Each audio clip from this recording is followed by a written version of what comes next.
بسم اللہ الرحمن الرحیم۔ السلام علیکم ورحمۃ اللہ وبرکاتہ۔ امید ہے کہ آپ تمام فرینڈز خیریت سے ہوں گے اور اللہ کریم کی رحمتوں میں ہوں گے۔ رحمتیں ہوں اللہ تعالیٰ کی آپ سب پر۔ ہمدرد ہے ٹپس میں خوش آمدید کہتے ہیں۔ آج کی ویڈیو کا موضوع شہد کے فوائد ہیں جو طب نبوی کی روشنی میں تیار کی گئی ہے۔ آج ہم شہد کے فائدے بیان کریں گے۔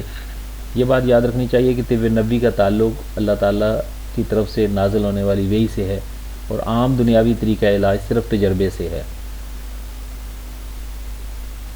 بعض تجربوں کو یقین کے قریب تر بتایا گیا ہے، لیکن تجربہ ہرگز وحی کے رتبے کو نہیں پہنچ سکتا۔ اس لیے جو شخص بھی طب نبی صلی اللہ علیہ وآلہ وسلم کے ذریعے اپنے کسی مرض کا علاج کرانا چاہتا ہے تو اس شخص کو چاہیے کہ پہلے وہ اپنے دل میں طب نبی کے متعلق اعتقاد و یقین کو مستحکم کر لے، کیونکہ اس کے بغیر طب نبی صلی اللہ علیہ وآلہ وسلم سے فائدہ حاصل نہیں ہو سکتا۔ اعتقاد جس قدر مضبوط ہوگا اسی قدر فوائد حاصل ہوں گے۔ صحیح بات یہی ہے کہ دعا کرنا بھی سنت رسول صلی اللہ علیہ وآلہ وسلم ہے۔ ام المومنین حضرت عائشہ صدیقہ رضی اللہ تعالیٰ عنہ سے روایت ہے کہ رسول پاک صلی اللہ علیہ وآلہ وسلم کو شہد بہت پسند مرغوب تھا، اور حضور نبی کریم صلی اللہ علیہ وسلم کو شہد اس لیے پسند تھا کہ اللہ تعالیٰ نے فرمایا ہے اس میں شفا ہے، اور حکمہ نے شفا کے بے شمار فوائد لکھے ہیں۔ مثلا نہار منہ چاٹنے سے بلغم دور ہوتا ہے، معدہ صاف کرتا ہے، فضلات کو دفع کرتا ہے، معدے کو اعتدال پر لاتا ہے، دماغ کو قوت دیتا ہے، مثانے کے لیے مفید ہے، اور دیگر گردے کی پتھری وغیرہ کو دور کرتا ہے۔ فالج اور لقوے کے لیے بھی بہت مفید ہے۔ لفظ شہد اردو زبان کا لفظ ہے۔ فارسی اور ہندی میں بھی یہی لفظ شہد بولا جاتا ہے، اور عربی میں اس کو اصل، انگریزی میں ہنی، فرانسیسی میں میل، جرمنی میں ہونگ، یونانی میں میلی اور بنگالی میں مودھو کہا جاتا ہے۔ قرآن کریم میں اللہ رب کریم کا سورہ نحل میں ارشاد مبارک ہے، بسم اللہ الرحمن الرحیم، فیہ شفاء للناس، یعنی اس شہد میں لوگوں کے لیے بہت سی بیماریوں کے لیے شفا ہے۔ اسی آیت کے تحت صاحب تفسیر معارف القرآن صفحہ نمبر 352 میں لکھتے ہیں کہ اس میں اللہ تعالیٰ کی وحدانیت اور قدرت کاملہ کی قاطع دلیل موجود ہے۔ ایک چھوٹے سے جانور کے پیٹ سے کیسا منفعت بخش اور لذیذ مشروب نکلتا ہے، حالانکہ وہ جانور خود زہریلا ہے۔ زہر میں سے یہ تریاک واقعی اللہ تعالیٰ کی قدرت کاملہ کی عجیب مثال ہے۔ پھر قدرت کی یہ عجیب سی صنعت گری ہے کہ دودھ دینے والے حیوانات کا دودھ موسم اور غذا کے اختلاف سے سرخ و زرد نہیں ہوتا، مگر مکھی کا شہد مختلف رنگوں کا ہو جاتا ہے۔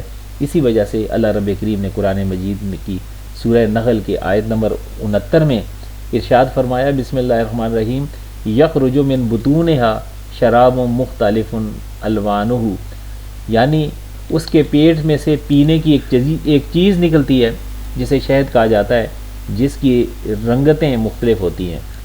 محسن ثانیت جناب نبی کریم علیہ الصلوۃ والسلام کے فرمودات سے بھی شہد کی اہمیت اور افادیت کا اندازہ ہوتا ہے۔ کچھ افادیت اور فضائل ہم حدیث نبی سے بیان کرنے جا رہے ہیں۔ حضرت ابو ہریرہ رضی اللہ تعالیٰ عنہ سے روایت ہے کہ رسول پاک صلی اللہ علیہ وسلم نے ارشاد فرمایا، جو شخص ہر مہینے 3 دن تک صبح کے وقت شہد چاٹے تو اس کو کوئی بڑی مصیبت نہیں پہنچے گی۔ حضرت عبداللہ رضی اللہ تعالیٰ عنہ نبی کریم صلی اللہ علیہ وسلم کا فرمان نقل فرماتے ہیں کہ 2 باعث شفا چیزوں کو لازم پکڑ لو، نمبر 1 شہد اور نمبر 2 قرآن۔ رسول پاک صلی اللہ علیہ وآلہ وسلم کی یہ حدیث مبارکہ بڑی جامعیت کی عامل ہے۔ اس میں طب الہی اور بشری، دوائے ارضی اور سماوی، اور طب جسدی اور نفسی کو جمع فرما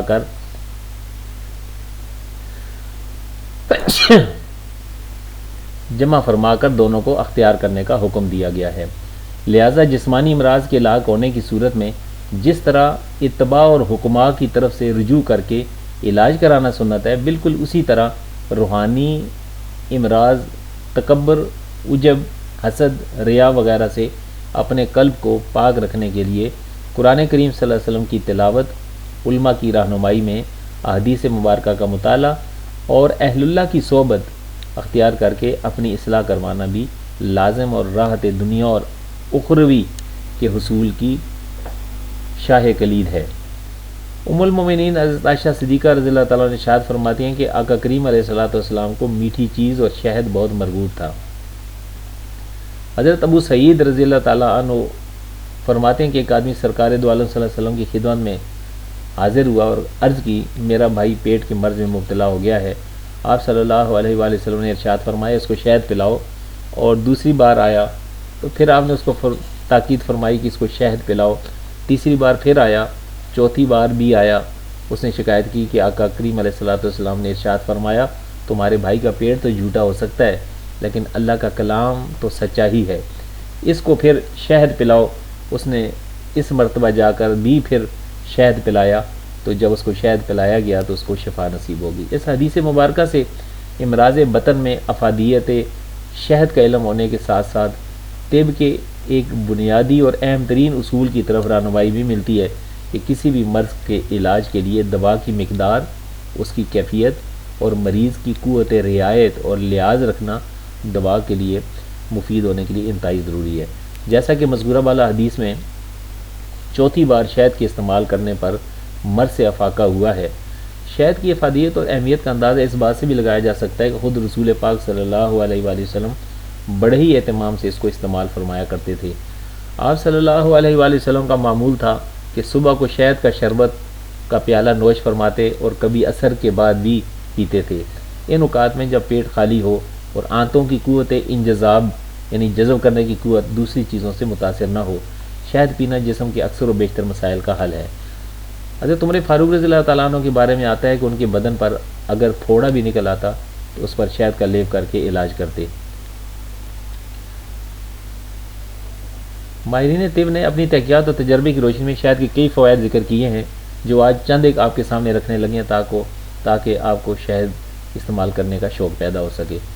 نمبر 1، شہد پیاس کو بجھاتا ہے، حافظے کو قوت بخشتا ہے۔ چنانچہ امام زہری کا ارشاد ہے کہ شہد کا اہتمام کرو کیونکہ یہ حافظے کے لیے بہترین ہے۔ شہد ردی رطوبتوں کو نکالتا ہے، اس کا کثرت سے استعمال یرکان، اثر البول، ورم طحال، فالج، لقوہ، زہروں کے اثرات اور امراض سر اور سینہ میں مفید ہے۔ پتھری کو خارج کرتا ہے، قوت بصارت اور جگر کو قوت ملتی ہے۔ بو علی سینہ اسے مکوی معدہ بھی قرار دیتے ہیں۔ دانتوں کے لیے شہد ایک بہترین ٹانک ہے، اسے سرکے میں حل کر کے دانتوں پر ملنا ان کو مضبوط اور مسوڑوں کے ورم دور کرنے کے علاوہ دانتوں کو چمکدار بناتا ہے۔ گرم پانی میں شہد اور سرکے کے ساتھ نمک ملا کر غرارہ کرنے سے گلے اور مسوڑوں کا ورم جاتا رہتا ہے۔ نہار منہ شہد پینے سے پرانی قبض ٹھیک ہو جاتی ہے، کھٹے ڈکار آنے بند ہو جاتے ہیں اور اگر پیٹ میں ہوا بھر جاتی ہو تو وہ نکل جاتی ہے۔ حکماء قدیم نے افیون، پوست اور بھنگ کے نشے کو زائل کرنے کے لیے گرم پانی میں شہد مفید بتایا ہے۔ انسان بڑھاپے میں عموماً 3 قسم کے مسائل کا شکار ہوتا ہے۔ نمبر 1، جسمانی کمزوری کا شکار ہوتا ہے، نمبر 2، بلغم کا شکار ہوتا ہے اور نمبر 3، جوڑوں کا درد کا شکار ہوتا ہے۔ قدرت کا یہ کرشمہ ہے کہ شہد کے استعمال سے یہ تینوں مسائل آسانی سے حل ہو جاتے ہیں۔ شہد میں اینٹی سیپٹک خصوصیات ہونے کی بنا پر زخموں پر لگانا یا جلی ہوئی جلد پر لگانا نہایت مفید ہے۔ چہرے سے مواصے اور پھنسیاں دور کرنے کے لیے بہت اچھا علاج شہد سے سمجھا جاتا ہے۔ طب نبی صلی اللہ علیہ وسلم کی مشہور مرتب علاء الدین کہال نے شہد کو اسہال کے علاوہ غذائی سمیت میں، فوڈ پوائزننگ میں مفید قرار دیا ہے۔ تو دوستو یہ تھی آج کی ویڈیو جو شہد سے متعلق تھی، شہد کی افادیت۔ آج کی ویڈیو کا موضوع یہی ہے کہ شہد کے فوائد۔ امید ہے کہ آپ کو پسند آئی ہوگی۔ اگر آپ کو یہ ویڈیو پسند آئی ہے ہمارے چینل کو سبسکرائب کیجئے، لائک کیجئے، کمنٹس کیجئے اور اپنی آراء سے آگاہ کریں تاکہ نت نئی ویڈیو آپ تک پہنچتی رہے۔ السلام علیکم ورحمۃ اللہ وبرکاتہ۔